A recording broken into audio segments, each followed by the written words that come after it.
bahayanya ketika ritual ibadah itu sudah dianggap sebagai rutinitas.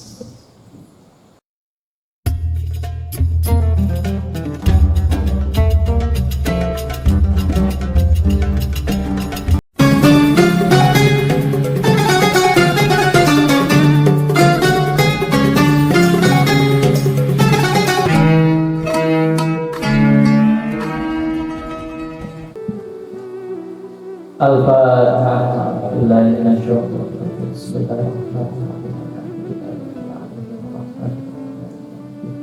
Iyyaka na'budu wa iyyaka nasta'in ihdinas siratal mustaqim siratal ladzina an'amta 'alaihim ghairil maghdubi 'alaihim.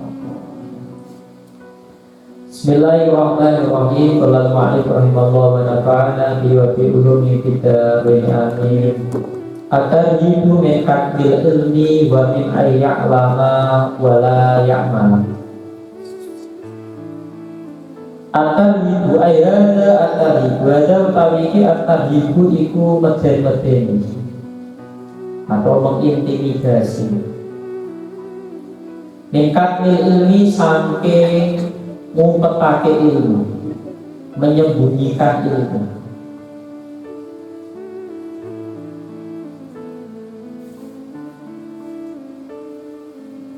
Wa min ayat lama, karena termasuk dosa itu ketika seseorang memiliki pengetahuan kemudian ia diminta untuk mengajarkan ilmu yang ia miliki, kemudian ia memilih ikmanul ilmi, ia memilih bersikap untuk menyembunyikan ilmunya. Jadi orang kalau punya keilmuan, kalau diminta ya disampaikan sebisanya. Akhirnya itu Mbah Maimun itu sering pesen kali santri-santri ini dijalui ngaji itu siap mulan sakisai sani ya, apa ngantos termasuk yang engkang ikmanul ilmi, termasuk golongan wong sing ikmanul ilmi. Wani ayak lama lan saking yento ngerti sapa wong wala yak mala lan orang ngamal sapa wong.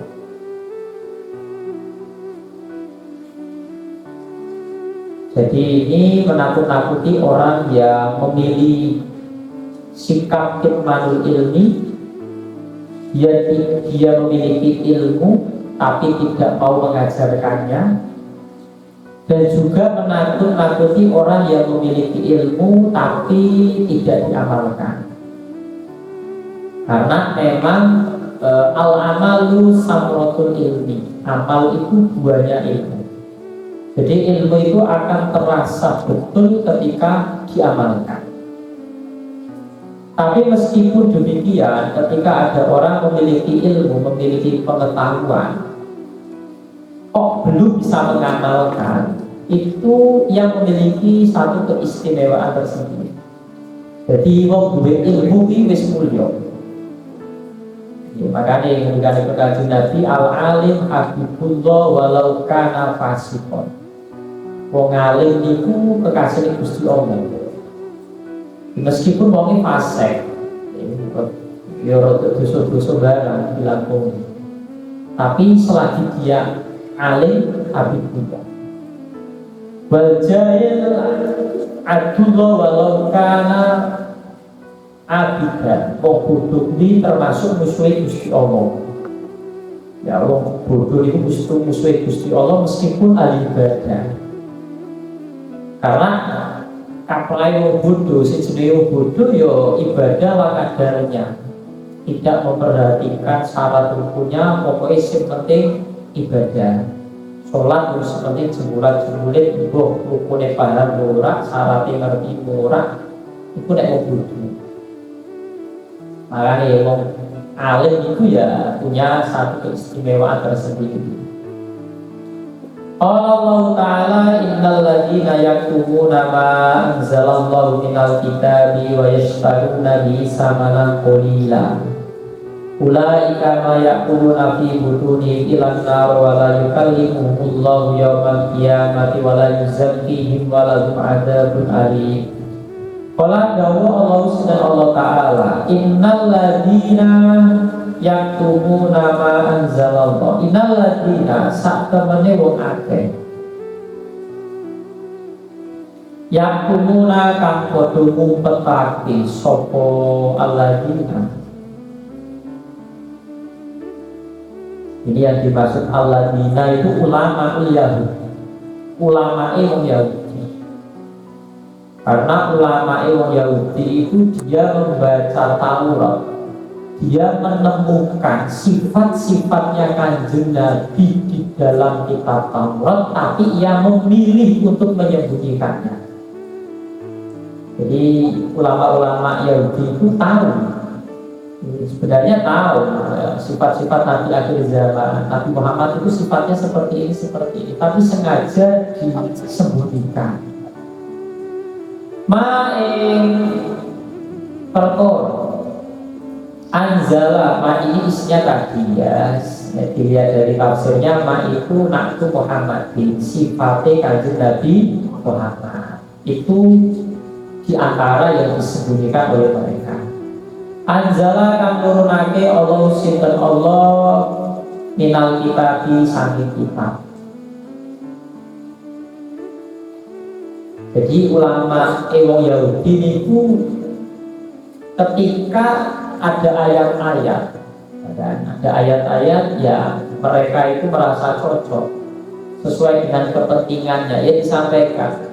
Tapi kalau ada ayat-ayat yang tidak cocok dengan kepentingannya atau tidak mendukung dengan kepentingannya, itu nggak disampaikan. Nah, ini tipikal orang-orang ini ya, orang sekarang itu kalau biasanya milih, saya memilih ini cocok, nah, meskipun benar, kalau nggak cocok ya enggak disampaikan. Makanya ketika ada orang menyampaikan dalil itu biasanya milih dalil yang sesuai dengan hukum yang ia harapkan. Kalau nggak sesuai dipotong, yang ini yang nggak cocok dengan selera saya ini, udah ini jangan ditampilkan yang sesuai saja. Kadang seperti itu. Wayas taruna lan podo adol jual dunia sopo alladzina bi kelawan mati samanan ing rego kolilan kang sithik. Mereka menjual agamanya dengan imbalan mendapatkan harta, mendapatkan dunia yang secara status itu sangat-sangat tidak ada artinya kalau dibandingkan dengan ridho Allah, kalau dibandingkan dengan ajaran Allah. Jadi agamanya Allah betul kalau dunia, ya nggak ada bandingannya, nggak ada artinya. Ulaika tai mengkono alladzina ma yakuluna iku rak padha makan sapa ulai fi butuni ing dalem pira-pira wetenge ulai ilang naro kejaba ing bumi. Jadi dunia yang ia hasilkan, yang kemudian ia konsumsi, ia makan, yang kemudian masuk ke dalam perutnya itu tidak lain hanya neraka. Jadi mereka itu menjual agama demi dunia. Dunia itu malah justru semakin mendekatkan ia pada neraka. Dunia yang ia tukar dengan agamanya. Wala yukalimu lan ora gunemi, lan ora ngajak dialog hum ing ulaika. Allahu sinten Allah yaumul qiyamati dalam dina kiamat. Dina kiamat belas tidak diajak dialog oleh Allah, tidak diberi kesempatan. Kalian bayangkan orang itu kalau meneng-menengan sing biasa ngobrol nggak ngobrol, itu kan menandakan ada sesuatu yang tidak beres, ada sesuatu yang sedang tidak baik-baik saja. Berarti ketika ada makhluk Gusti Allah kiamat kok belas tidak diajak bicara, dicuekin oleh Allah. Nah ini mereka yang menjual agamanya. Wala yuzaki lan orang bersyaki sunat Allah him'ulai. Mereka juga tidak dibersihkan ya. Walau lan iku tetap kedua ulai itu aladina yakumuna tadi. Ada pun utawi sekso alimun kan alimun kan lara aku. Dia akan mendapatkan siksa yang pedih, siksa yang sangat menyakitkan. Nah ini nanti yang akan menimpa ulama-ulama Yahudi, ulamanya orang Yahudi, dikarenakan dia memilih menyembunyikan sifat-sifatnya Kanjeng Nabi yang ada di kitab Taurat demi keuntungan yang sifatnya duniawi. An Abi Hurairah radhiyallahu anhu, ini menunjukkan bahwa agama itu melarang kitmanul ilmi. Ya, agama melarang katmul ilmi, menyembunyikan ilmu. Cuma ini sebagai sampelnya, contohnya. Dalam banyak kasus, kalau kalian kok punya ilmu, misal kalian paham bab masalah wudhu, terus dijalui tulung tanggane, tulung aku diwarai carane wudhu sing bener, kok memilih tidak mengajarkan, berarti kalian 11-12 dengan ini orang-orang Yahudi yang memilih menyembunyikan sifatnya Kanjeng Nabi. Wa Nabi Hurairah radhiyallahu anhu, tawi hadis itu diriwayataken saking Abu Hurairah radhiyallahu anhu. Ana Rasulullah ing satemene Rasulullah sallallahu alaihi wasallam kala iku ngendika sinten Rasulullah sallallahu alaihi wasallam. Man su'ila an ilmin fakata mahu uljima yaumal qiyamati bil jamin minar. Man utawi sapa wong su'ila iku ditakoni sapa man an ilmin sangke ilmu fakatama mongko meneng utawa mongko ngumpetake yo meneng ya, mongko ngumpetake sapa man hu ilmu. Barang siapa yang memiliki ilmu kemudian ditanya terkait dengan keilmuannya tadi, ini statusnya itu dia memang punya ilmu, berbeda dengan orang yang tidak memiliki ilmu, tidak punya keahlian. Jadi kalau kalian ditanya sesuatu yang tidak termasuk keahlian kalian, itu lebih baik menjawab tidak tahu. Makanya yang sering dikatakan la adri bisul ilmi. Jadi wong nalika ditakoni orang ngerti terus gelem jawab aku gak ngerti, itu termasuk separuh dari itu. Karena apa? Karena ketika ia memilih menjawab hal yang ia tidak ketahui, yang ia sendiri tidak paham, itu ada potensi akan menyesatkan orang lain. Jadi kalau memang bukan ahlinya ya udah, main amalnya jawab tidak tahu, orang ngerti bro. Daripada terus dijawab kemudian malah menyesatkan orang lain, ini padahal wa adul sesat menyesatkan. Uljima mau diwai ilmu ditakoni kok nilai menang, tidak menjawab. Tidak menjawab itu dalam rangka memang tikmanul ilmi, menyembunyikan ilmunya. Makanya dalam hal ini itu nggak ada alasan tawaduk. Ketika diminta aku tolong diajari cara wudhu, cara sholat. Aku jawab, boten lah, ngapunten lah. Kulo niku boten gada nopo-nopo, boten biar siap kayak kata. Ini nek misal dia punya keahlian kok memilih ya kan. terus bersembunyi dengan dari tawadu, aku gak mau mulang, aku tawadu aja. Kalau dalam hal ini nggak baik ya. Ya ketika diminta dia mampu ya harus siap menyampaikan ilmunya. Apalagi di era sekarang. Di era sekarang itu banyak orang yang kemudian ingin belajar ilmu agama bingung ke mana, ke siapa. Akhirnya sedapatnya, Islam susah-susah boleh dulu buka YouTube wali. YouTube itu kan macam-macam. Kiai kenal Yono, kiai dikenal dengan kiai Yono, kiai kan Yono kan. Jadi kalau kemudian salah memilih guru kan bahaya. Mau belajar agama itu nggak boleh otodidak.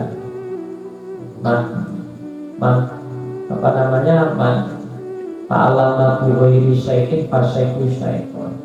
Atau memilih guru yang salah itu juga berbahaya.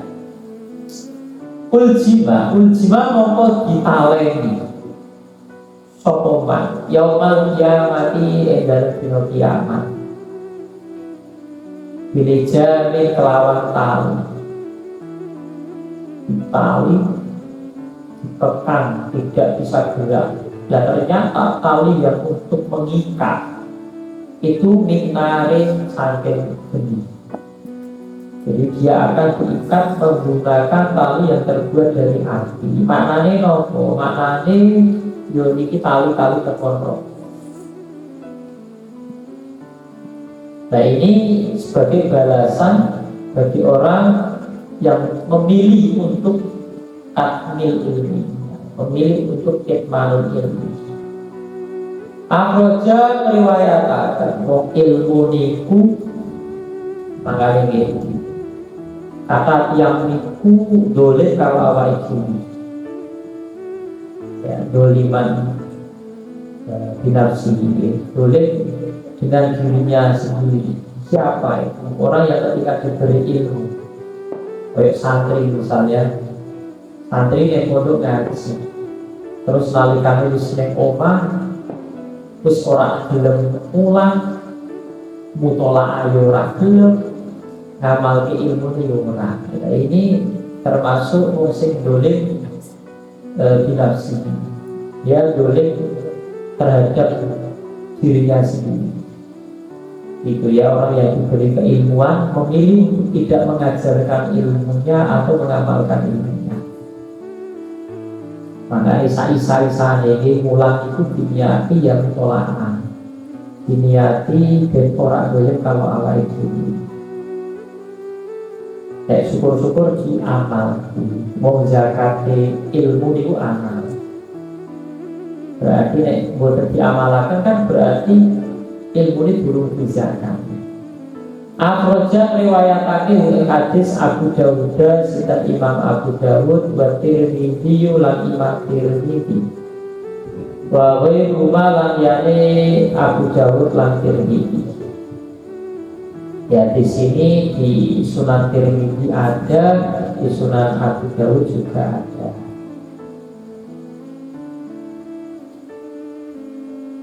Wa rajalan riwayatake netokake, maksudnya itu riwayatake. Muslimun sinten Imam Muslim wa ghairuhu lan liyane Imam Muslim. Kitab Sahih Muslim ya ada. Anahu ing satemene Kanjeng Nabi Muhammad sallallahu alaihi wasallam karena iku ono sinten Nabi yakulu iku ngendika sinten Kanjeng Nabi Muhammad sallallahu alaihi wasallam. Kanjeng Nabi ngajari awake dhewe ndonga. Allahumma inni a'udzubika min ilmi la yanfa wa min qalbin la yakhsha wa min adhiyatin la yustajab lah. Allahumma tu Allah ini saktemene ingsun. A'udzu iku nyuwun bau reksa saka ingsun. Nyuwun bau reksa, nyuwun perlindungan. Jika kelawan panjenengan Min ilmin saking ilmu layan fa'u kang ora manfaat.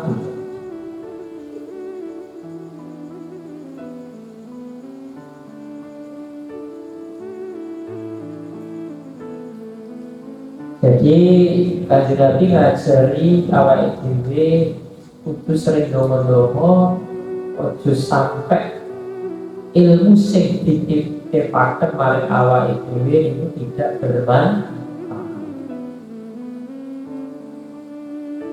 Ilmu kuwi nek ora bermanfaat iku justru dadekaken wong kuwi tambah adoh kali pangeran, tambah adoh kali Gusti Allah. Iku nek ilmune boten manfaat. Ketok-ketoke ya duwe ilmu. Ternyata ilmu yang ia miliki itu tujuan ketika ia melakukan ilmi itu riya atau sum'ah, atau biar jadi buah bibir, biar jadi bahan pembicaraan, atau ditujukan untuk mencari pengaruh, mencari massa, atau ditujukan untuk menunjukkan bahwa dia selalu di depan, dia selalu lebih dibandingkan yang lain. Wa min qalbi lan saking duwe perlindungan, wa min qalbi lan saking ati layak sya, layak sya kang ora khusuk apa kono. Ati sing ora rasa rendah marang Gusti Allah, ati sing ora gampang terenyuh. Kon napa niku bersimpati karo wong itu abot, tidak memiliki empati, artinya halus. Wa min al-iyati sholat itu iblis tidak merasa, karena kekhusyuan itu sebuah roh.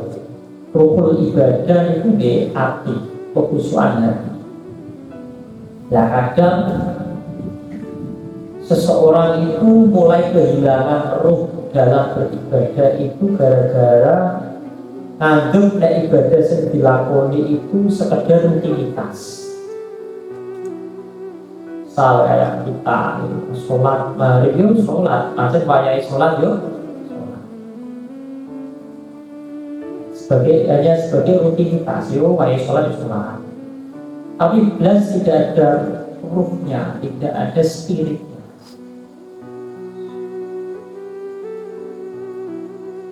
Nah ini bahaya nih, orang itu sudah menjadikan ibadah itu hanya sebagai rutinitas. Padahal tidaknya rutinitas kali ibadah itu ya niatnya tadi. Makanya ketika kalian masuk ke dalam masjid, ketika memasukkan kaki kanan ke dalam masjid, diniati ittiba bin Nabi, aku anut kanjeng Nabi, itu kan kendaraan. Tapi kalau hanya sekedar rutinitas, wis pokoknya sikil tangan bisik sing mlebu masjid mbok sengaja murah. Bilalah ya pancen sing mlebu niku kaki kanan dulu, tapi karena enggak ada niat, orang-orang kerentek pengen anut kanjeng Nabi. Hanya ya sekedar ya rutinitas, gosok gigi ya rutinitas. Mandi mau Jumatan, mandi mau beraktivitas bertemu dengan orang banyak ya sekedar rutinitas ya udah, nggak ada ruhnya, sudah kehilangan. Itu ya, itu bahayanya ketika ritual ibadah itu sudah dianggap sebagai rutinitas. Ada menolong maknani sholat itu olahraga, ya kan? Sholat itu olahraga itu senang ya. Ini kan bahaya ini. Wah ini niati sholat dalam rangka apa? Ayo bisa kan? Wudhu, katanya menurut dokter wudhu itu kalau ada orang Islam kok wudhu memang secara benar sesuai dengan kanjeng Nabi, bersih sehat ibadahnya, karena tempat-tempat potensi masuknya penyakit itu selama 1 hari 1 malam dibersihkan 5 kali. Akhirnya wudhu tujuannya kamu resik-resik tok, sama sekali nggak ada niatan. Oh, wudhu ini ya ibadah, wudhu ini ya pembuka. Orang kalau mau sholat harus melaksanakan entah sholat. Wa min al-iyani lan saking pira-pira donga la yustajab buka ora diijabahi apa laha al-iyan. Kita juga perlu meminta perlindungan kepada Allah dari doa-doa. Jangan sampai doa-doa yang kita panjatkan itu tidak diijabah oleh Allah. Doa ini tidak diterima.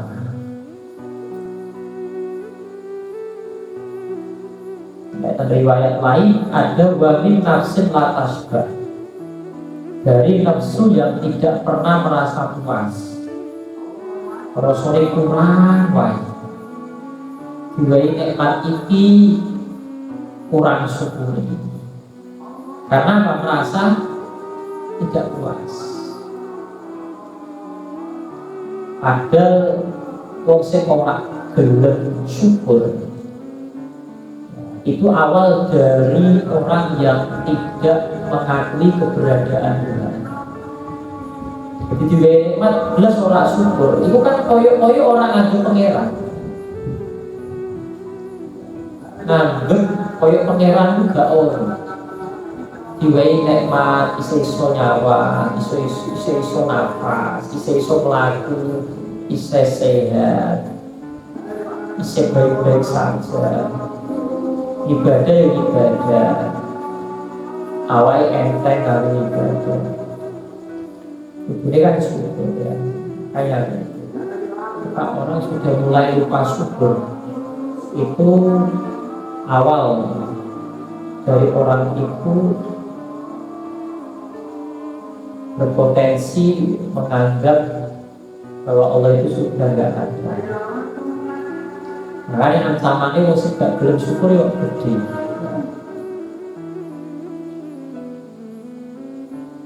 Kemudian Gusti Allah kalian organ siwa.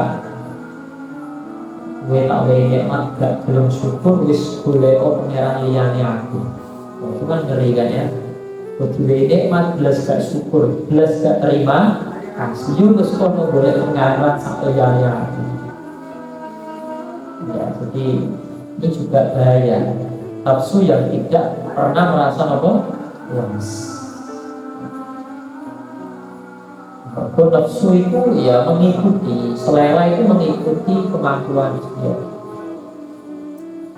Dituruti ya gak ada ujungnya itu nafsu. Makanya itu latihan syukur, itu latihan jadi wong sing seneng syukur. Kita nggak perlu lah untuk syukur itu mencari saya harus punya ini, punya itu, punya ini, punya itu. Kalau ketika itu sebenarnya itu kita jangan bermental menjadi orang yang syukur bersyarat. Syukur ya karena punya uang, syukur karena punya prestasi ini itu.